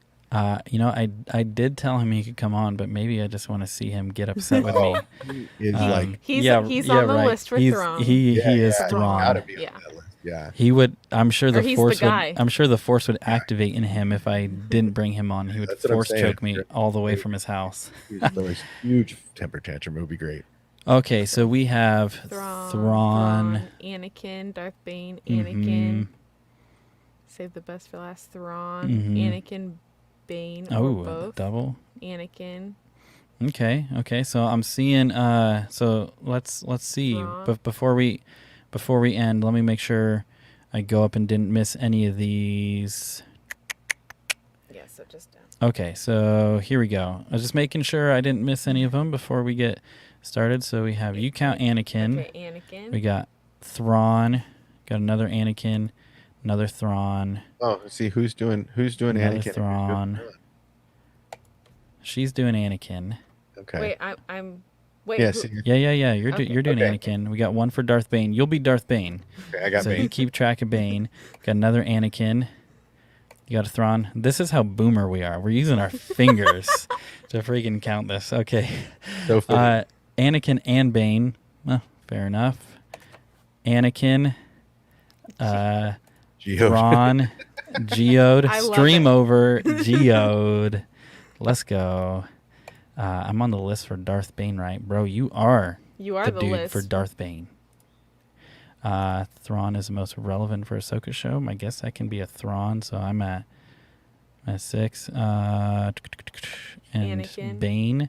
So I think so. Look at this. So I think Anakin gets this. So we got 7 Yeah. for Anakin, 6 for Bane, and no, we had like 4 for Bane, like 6 for Thrawn. So It'll probably be Anakin, Thrawn, Bane then. yep. And next and we're gonna keep adding more. So if you guys have characters that you would love to have covered, please in the comments let us know who you want to be covered. If it's not one of the 3 we mentioned, because we're gonna do this fairly regularly. And also, if you're like, I am a hardcore sweaty for Geode or whoever, let us know so we can get you in. We just don't want this to be the Chase and Keeley show, the Mr. and Mrs. 2 Star Wars Nerds show. We want to bring in people. Darth Talon, ooh, that'd be a good one. Yeah. That'd be a good one. Okay, so with that, what we're going to do, we're going to call this a wrap for the life and lore of Ahsoka Tano. There's so much more we could do. If seriously, Part if 1. yeah, Part 1, yeah. for real. So look at this right here, that one. Yep. Nope. Up one. There we go. This, you already know I'm down to come on for Anakin. We're going to have Anakin himself come on for this. It's going to be And we'll get so money good. too. Yeah, it would be cool if I have Yeah. like a panel for Anakin. There's a lot of Anakin, Yeah. and there's a There's lot of a Anakin lot. lovers. That's the thing about Mhm. Ahsoka is that until now, she wasn't popular. Like really, Sweaties liked her and they appreciate her, but I don't think she was getting the love until she came out in Mandalorian, and now everybody's got to have her. Right? Everybody wants Yeah. more information. Everybody needs more of this and more of that, and I like it because I want more. Dave, thank you, because I Yes. want more. Yeah. It's very I want exciting. more Ahsoka. I want the Martell sisters. I want Sabine. I want all of it. Give me the whole package. And if they only do one season, fine. Fine. I'll take what I can get from Ahsoka. Yeah. I hope it's a couple seasons because I think she's got enough depth for a couple seasons, Oh, definitely. especially if they do a bunch of flashbacks and have maybe some Inquisitors on her tail. They could have a lot of fun with this. And being as it's Dave, I feel so confident with this show. I know X-Wing has had his doubts about Kenobi and hopes it's great, but isn't like, it's going to be great, right? Like, I feel like Ahsoka is going to be great because it's completely in Dave's hands. And he's making all of those decisions because that's one he won't mess up because that's his girl. That's his character. He pitched that to George. Like, I don't even think George really liked it in the beginning. What do you mean you're gonna give Anakin a Padawan? Like, I don't think it was really a thing in the beginning, and he really, really made that happen. And she's been an amazing character to connect everybody. Yeah. Cover the lore, Michael Scott and the Scranton Strangler. I've actually thought about making an Office channel because I have we've seen that Do it. series. I have a Mighty Ducks channel, Awesome. Nice. right? Like, because they made the new show. Yeah. And I grew up in the 90s. I was a teenager in the 90s. I was that age in the 90s. Yeah, boy. Watching in the show. Don't drop That That was a drop visual the I did soap. not need. Don't drop the soap. Talk show. I think we boomered it because we were counting on our hands. So Yeah, we I got 7. we I just think it went was with 7. Anakin. It was We're like- 7-6. Anakin over Thrawn is how I counted it. But we Yeah. are old, so Yeah. bear with us. I mean, But yeah, no- so I mean, I'd say do it, man. Don't let anything stop you. If you've got that much love for a content, make that shit, right? I think I just heard on the radio. I mean, again, this is a boomer thing. The cast of One Tree Hill is getting back together to watch the show and do like Crazy. after show watches, Oh, right? wow. There's a lot of that going on, Right. and for those, I mean, look at what happened with Friends, right? Right. Like the Friends anniversary was a huge hit. More people rewatched Friends than any at any time. And I think they said it had like 1 billion watches is what Friends has been. So like, do it. If there's one of, here's something I've learned, and not just with Star Wars. If there's one of you, there's hundreds of thousands of you, oh yeah. if not millions of you, Mm-hmm. that have the same love, that like the same jokes, that want to dive into character. Right. Do it. If you have the time to do it, do it. There's nothing. I've been stopping thinking about making time because we've seen Is- it. Maybe, honestly, not exaggerating, maybe seen the whole series like 1,000 times. We Now, had a here's- problem. We for a we've while. just my Groundhog question. Day, but The Office. Is there a large office YouTuber out there anywhere? know of any. No. Then become that. I'm not just saying that, but like nowadays, especially, and if you need help with this, reach out to me. Let's talk.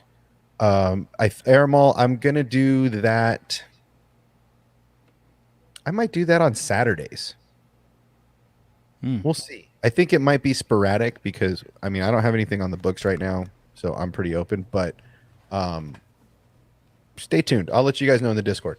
But yeah, man, I would say if there's not anybody out there doing something like that, become that person. And then getting interviews with old cast members is not that difficult unless you're Chris Yeah. Pratt or, you know, my other dude. I can't think of his name off the top of my head. Damn, I can't think of his name off the top of my head. The funny one. Just Steve Carell. Yeah, yeah. Right. Steve Carell, right? Yep. Okay. So yeah, I mean, I feel like if there's not anybody already doing it, wow, I'm blown out on that one. Do it. You know, there's no reason you can't dive into that and have a good time and get a lot of followers, because there's a lot of people that have that same love. If there's one, there's more. Yeah, for sure. I love X-Wing. I don't have the time, and I still always do it. Yeah, bro, you're a machine. Dude, You're everywhere. You're everywhere. You guys listen to the Office podcast? Yes. Yes, we do. It is so good. But little side note before we end the stream. So we, our state, not today, but the past 2 days, I think our state was actually hotter than where Obsession lives, like the desert. Dude, it was insane. It was so hot.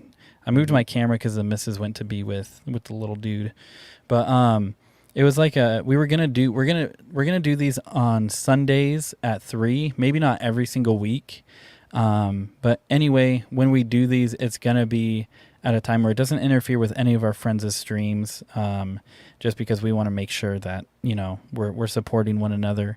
But you see this door right here? You're getting a behind the scenes look. Literally, this is like a tiny walk-in closet we converted because the missus rightfully would not let me convert our son's room to the studio, because I was like, he doesn't use it. You know, he's not even a year old yet.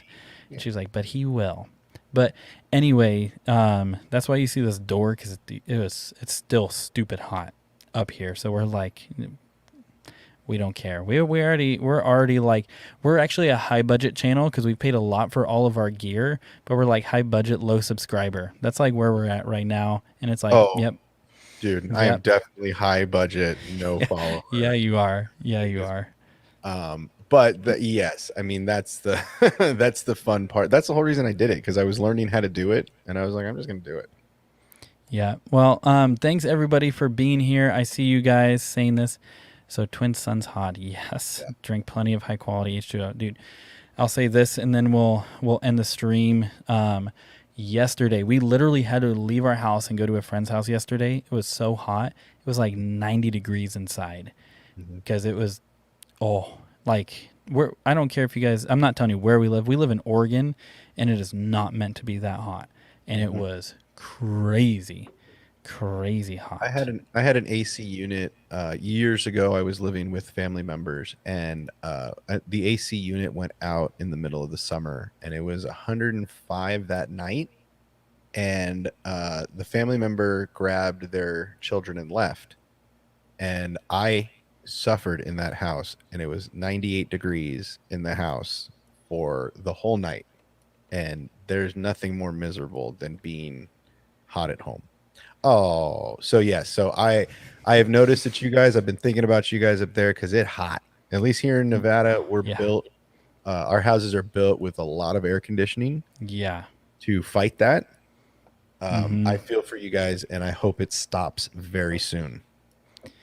Yeah, it's cooling down finally. Like today was better, but it was like, oh my gosh. Like I think it was like Patrick. Somebody on the Hangar Base stream, I think, was like, oh, it's like 60 where I am.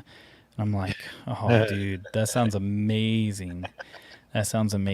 Well, with that, seriously, this was a lot of fun. We have a lot more of these coming. We're going to be making a lot more content just because pretty much our summer is relatively wide open. We had a huge event that was like a week long that we went to, and we're actually going to be filming some stuff tonight, getting back in the swing of it.